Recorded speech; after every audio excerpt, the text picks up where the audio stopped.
अगर हम अब राशि के हिसाब से अगर समझना चाहें तो किन पर ज्यादा संकट है? देखिए, सबसे पहले अगर आपने सबसे पहले स्टार्टिंग किया था एक शब्द के साथ कि क्या संकट हम आधा वर्ष निकल चुके हैं, तो क्या खत्म हो चुका है? मैं एक बात बता दूं, संकट खत्म नहीं हो चुका है, अब संकट का एक्चुअल प्रारंभ होने वाला है। इस बात को ध्यान रखिएगा। शनि का और मंगल का के मध्य में जो षडाष्टक योग बनने जा रहा है 6 तारीख को, जब मंगल प्रवेश करने जा रहे हैं सिंह राशि के अंतर्गत, जहां पर ऑलरेडी केतु गोचर कर रहे हैं, उसके बाद समसप्तक जो योग बनेगा कन्या राशि के अंतर्गत जब शनि गोचर करने जाएंगे, तो अगला आने वाला 84 दिन करीब करीब जो होने वाला है वास्तविकता में खतरनाक होगा और सभी के लिए ऐड करना चाह रहे हैं प्रकाश जी। तो मैं अगर उस पर बात करूं, राशियों पर अगर मैं जाकर पहले इसी पे कुछ बात, मैं यही कहना चाहता हूं कि बहुत अच्छा। सबसे पहले तो जो शनि की आज जयंती है, तो सबसे पहले मैं सभी दर्शकों को और ऑडियंस को बोलना चाहता हूं, एक बार जरूर बोलते जय जय शनिदेव, जोर की जय जय शनिदेव। और कहा जाता है जन्म पत्रिका हर कोई बाचे, कर्म ना बाचे कोई। क्या है कि जन्म पत्रिका तो हर कोई आपको गली मोहल्ले में बांटने वाले मिल जाएंगे, शनि राहु केतु बताने वाले मिल जाएंगे। सबसे अच्छा शनि की ना 7.5 लगेगी, ढैया नहीं लगेगी। 3 काम अच्छे कर लो। एक तो जो आपके जूनियर है, जो श्रमिक हैं, उनको आप थोड़ा सम्मान दीजिए, उनका हक मत मारिए। माता पिता की सेवा कीजिएगा। तीसरा गुरु की सेवा कर लीजिएगा। ये 3 चीज आपने कर ली तो शनि कभी कुछ बिगाड़ ही नहीं सकता आपका। ये 3 चीजें कुछ कंटिन्यू कर रहा था अपनी बात। एक बात मैं लेकिन क्लियर कहना चाहता हूं, शनि के लिए एक शब्द बड़ा परफेक्ट होता है, अगर कायदे में रहेंगे तो फायदे में रहेंगे शनि से। श्री रामचरितमानस में वर्णन आता है, भगवान राम का जब वन गमन हुआ है, भगवान राम के पिता को शनि की प्रार्थना करनी पड़ी। महाराज दशरथ ने जब जाकर के शनि की प्रार्थना की, दशरथ के शनि स्तोत्र आज वर्णित है। जब शनि प्रवेश करने जा रहे थे रोहिणी नक्षत्र के अंतर्गत, महाराज दशरथ को लगा कि मैं प्रतापी हूं, मैं शनिदेव को रोक लूंगा।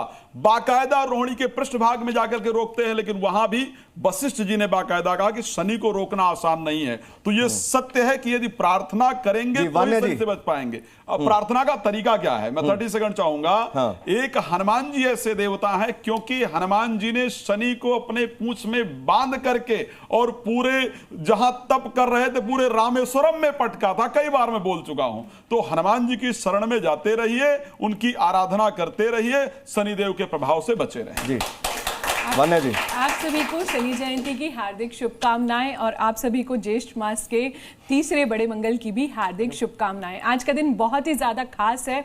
शनिदेव जो है हमारे जीवन में न्यायप्रिय, कलयुग के न्यायप्रिय देवता हैं और कहीं ना कहीं शनिदेव जो है हमारी लाइफ में कैसे प्रसन्न होते हैं इस पर हम बात करते हैं। शनिदेव है नियम, शनिदेव है डिसिप्लिन, शनिदेव है हमारे जीवन में। राशियों पे आते सीधा जी, बिल्कुल पीसीआर से कॉल आ रही है। आचार्य जी हाँ जाइए जरा, देखिए ये पहले तो समझाएंगे क्या है ये और कौन सी राशि वालों को क्या करना चाहिए। सबसे पहले 3 राशियां बड़ी विचित्र चल रही हैं इस वक्त, मीन राशि, धनु राशि और सिंह राशि।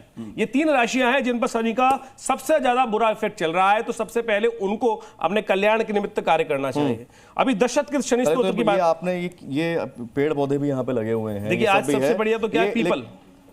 यही से आरंभ करते हैं पीपल से। पीपल से कर लेते हैं। तो ये पीपल का जो वास्तविक तौर पर पिप्पलाद एक ऋषि हुए हमारे यहाँ, पिप्पलाद ऋषि हुए हैं और उनको वरदान है कि जो एक मंत्र बोल देगा, ओम पिप्पलादाय नमः, उस पर शनि कभी अपना नेगेटिव इफेक्ट नहीं देगा। ये पीपल का चमत्कार है। तो ये पीपल ये अपने घर में लाके लोगों को पहले तो पूजा करनी है समझाएं या मंदिर में जाके करनी है? घर में कभी पीपल लगाना नहीं चाहिए, घर में कभी पीपल नहीं लगाना चाहिए। ठीक है। बड़ पीपल आज की तारीख में बड़ी भ्रांति हो गई है। गमले में लेकर आए ना, मैं गमले में लगाए, लेकिन जमीन में अगर आप घर में लगा के रखेंगे तो पीपल का पेड़, तो शनिदेव को प्रसन्न करने के लिए गमला घर में लेकर आए या मंदिर में जाए? मंदिर में जाइए ना, मंदिर में जाए। आप किसी भी पार्क में जाइए, लेकिन शमी का वृक्ष आज की तारीख में लोग घर में लगा रहे हैं। अरे भाई घर के बाहर लगाने की परंपरा है, घर के बाहर रखिए ना। तो ये पेड़ पौधे अगर आप वृहद संहिता में आणिक सूत्र उसमें बहुत सारी किताबों में देखेंगे तो कौन सा पेड़ लगाना चाहिए। इंटरनेट पे बहुत चल रहा है कि ये 5 वृक्ष लगा लो, कृपाई बरसेगी। 5 वृक्ष कौन से लगाए? उसमें शमी का ही बोलते हैं, पारिजात बोलते हैं और 2-3 और ऐसे। पारिजात तो साक्षात हनुमान जी का प्रतीक है, जिसके मूल में हनुमान जी का नहीं लगाना है।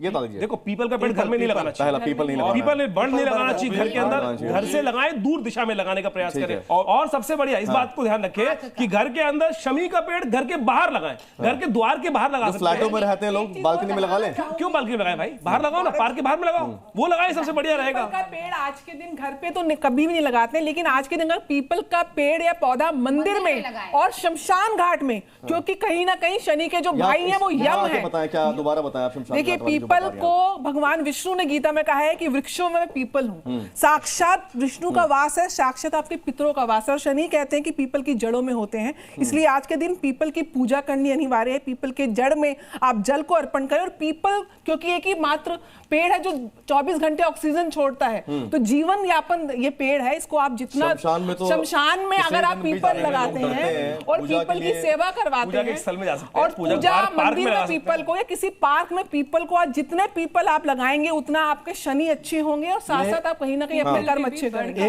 एक बात और कहना चाहूंगा पूरे दर्शकों को कि आप कुछ भी कर रहे हैं क्योंकि कर्म के स्वामी भी हैं, तो सबसे पहले आप जैसे पीपल के पेड़ पे जाते हैं तो सिर्फ जल चढ़ाने से कुछ नहीं होगा, तेल जलाने से नहीं, सबसे ज्यादा होगा पश्चाताप से कि आपने कुछ भी कर्म किए हैं तो अपने पितरों से और शनि से, पीपल से प्रार्थना करें कि मुझसे गलती हो गई है, कृपया इसको क्षमा करें। उसके बाद अगर आप पूजा करेंगे तो पूजा लगेगी, नहीं तो फिर शनिदेव दंड देंगे। याद रखिए। पहले एक मिनट, ऑडियंस भी है मेरे साथ में, मैं ऑडियंस से पूछ लेता हूँ जरा। हाँ, ऑडियंस से पूछ पहले दुनिया भर के पाप कर लो, बुरे कर्म कर लो, फिर आ जाओ यहाँ पश्चाताप कर लो, हमें माफ कर दो और पूजा कर लो। ऐसा होता है क्या? ऐसा कहीं नहीं होता, ऐसा कहीं नहीं होता। तभी लोगों को फल नहीं मिलता, तभी लोगों को फल नहीं मिलता, क्योंकि आप क्या कर रहे हैं, जाकी रही भावना जैसी प्रभु मूरत देखी तिनसे। सबसे ज्यादा लेकिन मैंने देखा है जितने भी बात की जाती है, शनि देव से लोग डरते भी हैं। और जितने हम लोग वीडियोस, जितने आजकल यूट्यूब और सोशल मीडिया पे चलता है, शनि देव के क्रोध के बारे में सबसे ज्यादा होती है। तो शनि देव से लोग इतना डराते क्यों हैं?